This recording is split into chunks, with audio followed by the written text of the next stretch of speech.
In the glow of Rostov's evening light, you can see the horror of what happened here, etched in stone and in hearts. Я стою, как будто как будто меня мои старики видят. Я вроде они меня как, я чувствую их. Понимаете? Я чувствую их.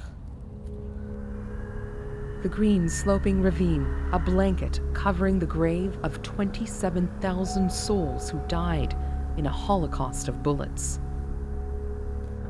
Natalia Yefimushkina's grandparents were among them. She's haunted by visions of what happened. Наверху, вот тут стояли, наверху. Они говорили по-немецки, собаки, и плач, а я вот там. Как будто я нахожусь в то время с ними.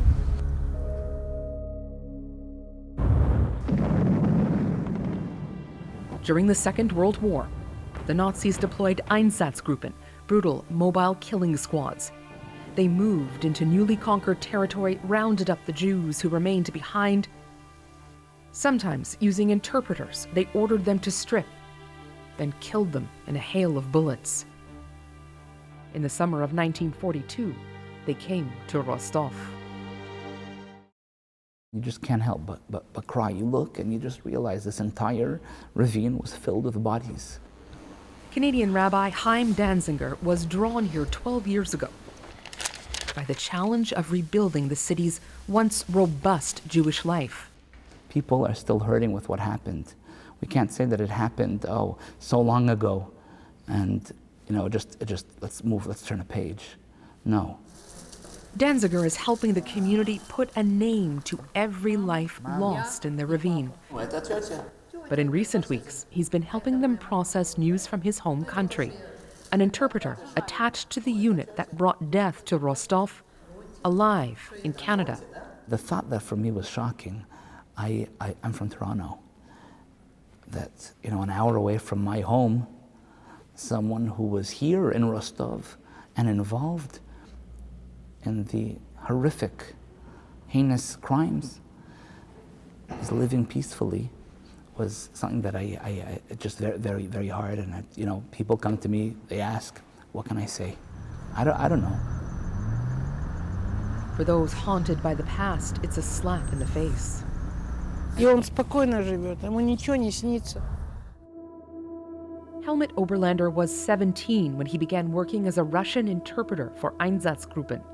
In 1970, he claimed he was unaware of the unit's name or of some of its atrocities, telling German war crimes investigators, "I do not know anything about any executions of Jews in Rostov." His only memory of the city, guarding grain on a barge moored nearby. After the war, he married and built a new life for himself in Waterloo, Ontario.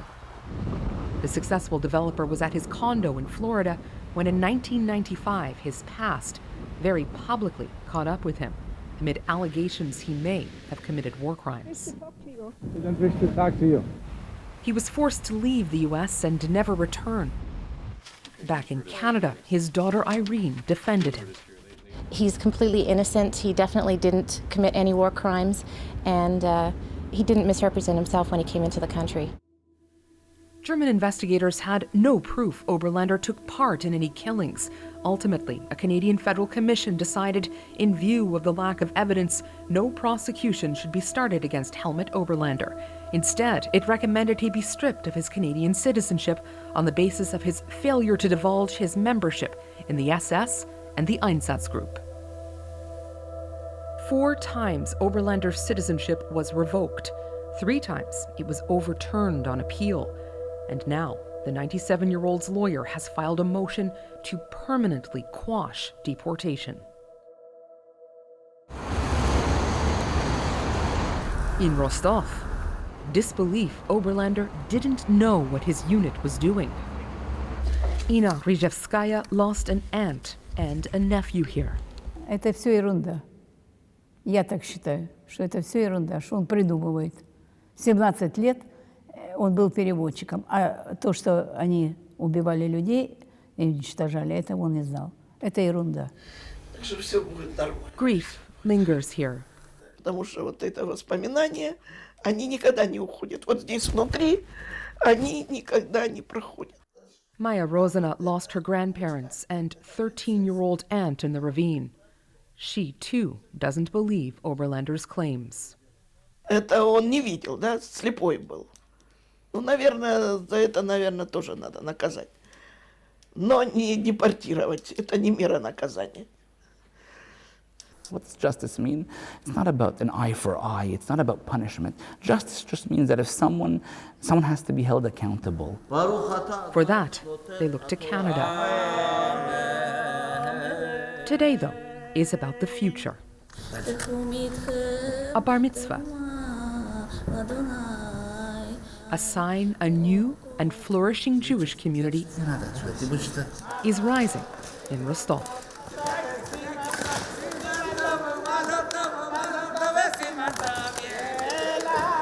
Katie Nicholson, CBC News, Toronto.